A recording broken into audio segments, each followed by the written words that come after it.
So there was only one trade from yesterday. And we're looking at it right now when we're in this trade. I mean, if you guys are watching it, you could actually get into this right now. It would not be a bad trade to hop in. Now, why are we hopping into this trade? It makes a lot of sense.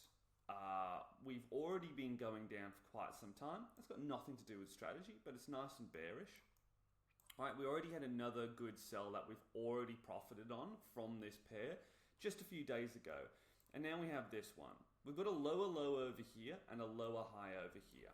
Perfect. Yes, right now we are forming a higher low, but at the time it was still valid. So we've got everything. It's not ranging, it's moving down, and therefore we are hopping into this trade. We'll have to wait and see how it goes. For those of you that want to follow along, join the Discord, because over there I will be, and again, it's free, I will be posting all the trades that I hop into, so you guys can see this, at least retroactively when the trades are done, how I've been doing. And you can follow along from that way. I've just started a new challenge, so we can see from there.